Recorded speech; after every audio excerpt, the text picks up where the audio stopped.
Hi hello అందరికీ నమస్తే. Welcome to our YouTube channel. మనం మొన్న ఆల్రెడీ తెలుసుకున్నాం కదా, టెక్స్ట్ బుక్ని ఎలా చదవాలి, మెయిన్ పాయింట్స్ని ఎలా నోట్ చేసుకోవాలి అని.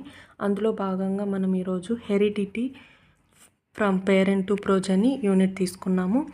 ఈ యూనిట్లో మెయిన్ పాయింట్స్ ఎక్కడ నోట్ చేసుకోవాలా అని తెలుసుకుందాము. ఫస్ట్ మనం టాపిక్లోకి వెళ్ళే ముందు వాట్ ఈస్ హెరిడిటీ తెలియాలి కదా. Heredity is nothing but transmission of characters or traits from parents to progeny.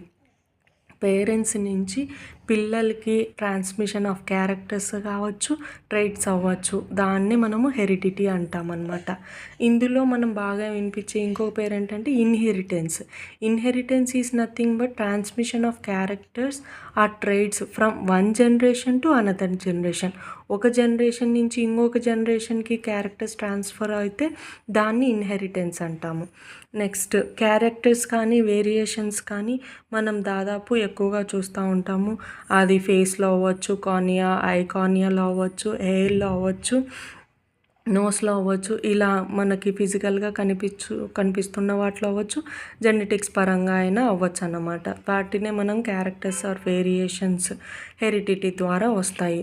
తర్వాత దానికి యాక్టివిటీ బేస్డ్గా ఇవి మనకి ఇచ్చారు ఈ బుక్లో. తర్వాత వేరియేషన్స్కి డెఫినేషన్ ఉంది అక్కడ. Differences in characters within very closely related గ్రూప్స్ని మనం వేరియేషన్స్ అంటాం అన్నమాట. నెక్స్ట్, ఇక్కడ ఏం డిఫైన్ చేస్తారంటే father of genetics. Who is known as father of genetics అంటే Gregor John Mendel. Father of జెనెటిక్స్గా మనం డినోట్ చేస్తాం ఆయనని. ఆయన ఏం చేశాడు అంటే 10,000 పీ ప్లాంట్స్ని తీసుకొని 34 different varieties of pea plants తీసుకొని ఆయన 7 పెయిర్ ఆఫ్ క్యారెక్టర్స్ని స్పెషలైజేషన్ చేసి వాటి ద్వారా ఎక్స్పెరిమెంట్స్ కండక్ట్ చేసి ఆయన చాలా క్యారెక్టర్స్ జెనెటిక్స్లో చేంజెస్ ఎలా వస్తాయి అని చేశాడనమాట ఈ ఎక్స్పెరిమెంట్స్ అని. దానికి ఇక్కడ తీసుకున్న 7 క్యారెక్టర్స్ వచ్చేసి 7 పెయిర్స్ ఆఫ్ క్యారెక్టర్స్ వచ్చేసి flower colour, flower position, seed colour, seed shape, pod colour, stem length. ఎందుకు పీ ప్లాంట్ని సెలెక్ట్ చేసుకున్నాడు అన్నదానికి రీజన్స్ వచ్చేసి వెల్ డిఫైన్డ్ క్యారెక్టర్స్ అవ్వచ్చు, bisexual flowers, predominantly self fertilization, early hybridization, it is an annual plant. ఈ 5 reasons వల్ల ఈయన ఈ ప్లాంట్ని సెలెక్ట్ చేసుకున్నాడు అనమాట. డూ యూ నో, మనకు ఆల్రెడీ తెలుసు బాక్స్లో ఉన్నవి చాలా ఇంపార్టెంట్ అని. పీ ప్లాంట్ గురించి ఇక్కడ ఉంటుంది, వాటిలో ఉండే విటమిన్స్, మినరల్స్ ఎక్కడ లభిస్తుంది అదంతా ఇక్కడ ఉంటుంది అనమాట.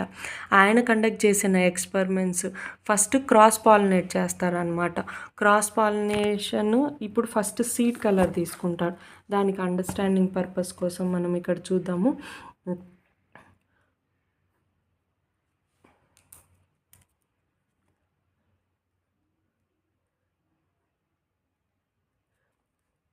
First yellow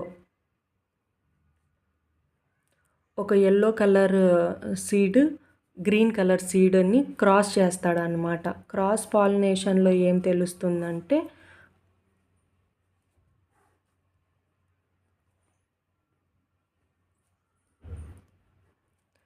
capital Y, small Y, capital Y, small Y, capital Y, small Y, capital Y, small why.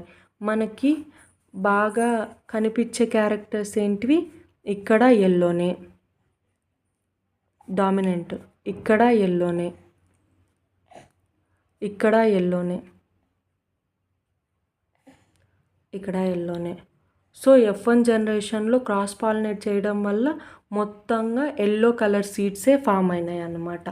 ఇప్పుడు వచ్చిన F1 జనరేషన్ వీటిని సెల్ఫ్ పాలినైజేషన్ చేయడం అనమాట. సెల్ఫ్ పాలినేషన్ అంటే విత్ ఇన్ దిస్ మళ్ళీ capital Y, small Y, capital Y, small Y.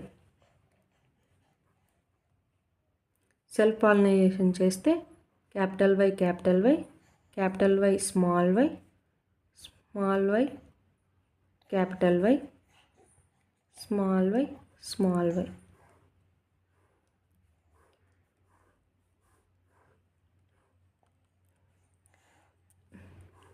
ఇక్కడ yellow, yellow, yellow,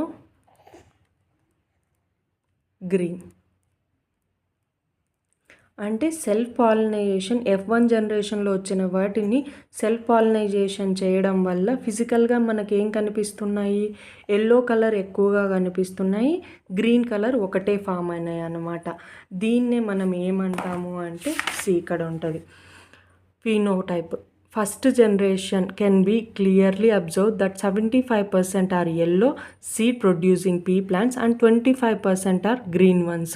మనం ఇక్కడ చేసిన ఎక్స్పెరిమెంట్ తీసుకుంటే వీటిలో 75% ఎల్లోనే ఫామ్ అయ్యాయి, ఓన్లీ 25% మాత్రమే గ్రీన్ ఫామ్ అయినాయి అన్నమాట.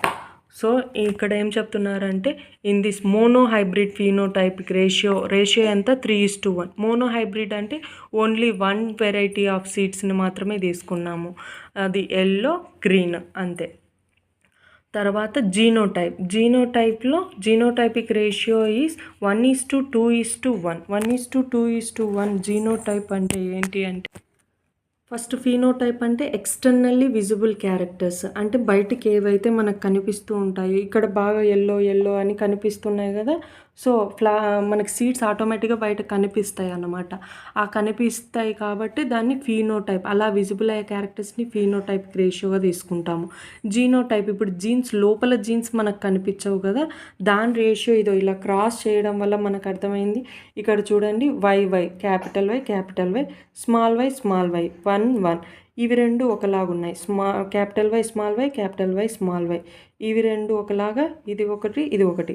సో 1:2:1 ఇది అంతా మోనోహైబ్రిడ్ జీనోటైపిక్ రేషియో వచ్చి 1:2:1, ఫీనోటైపిక్ రేషియో వచ్చేసి 3:1. ఇది ఇంపార్టెంట్ బిట్, అదంతా మనం సైడ్కి రాసుకోవాలి. తర్వాత మనము లా ఆఫ్ ఇండిపెండెంట్ అసార్ట్మెంట్ అంటే ఏంటి, మెండల్స్ లా ఆఫ్ డామినెన్స్ అంటే ఏంటి, లా ఆఫ్ సెగ్రిగేషన్ అంటే ఏంటి, ఇదంతా డిఫైన్ చేస్తూ వస్తారనమాట.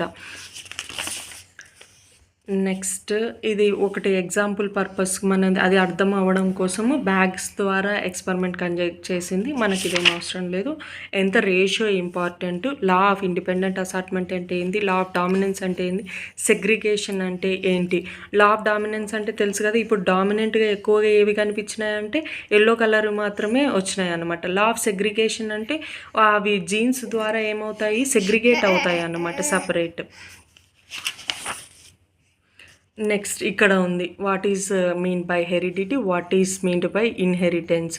హెరిడిటీకి డెఫినేషన్, ఇన్హెరిటెన్స్కి definition.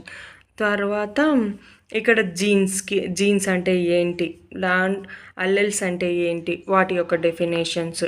In viruses RNA can also be controlling the expression of a character. ఇక్కడ పాయింట్ టు బీ నోటెడ్ ఇది. నెక్స్ట్ ఇక్కడ do you know, very important as we all no.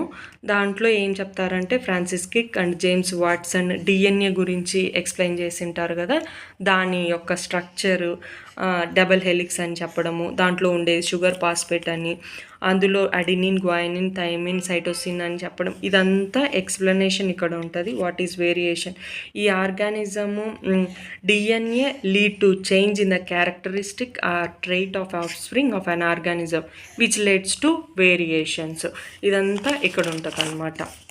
Next sex determination in human బీయింగ్స్లో sex determination ఎలా జరుగుతుంది, as we all know 46 chromosomes ఉంటాయి, అంటే 23 pairs of chromosomes ఉంటాయి. 23 pairs ఆఫ్ క్రోమోజోమ్స్లో లెట్స్ కౌంట్ 46 క్రోమోజోమ్స్,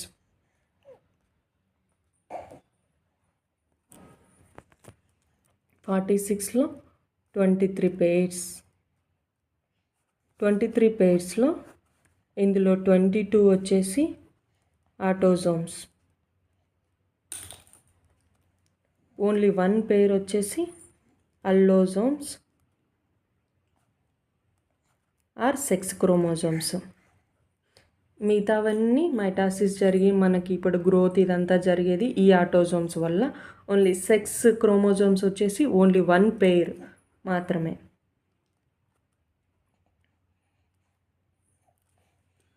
ఓకేనా, ఇయర్ 1 pair వచ్చేసి XX XY, ఫీమేల్కి అయితే XX, మేల్కి అయితే XY.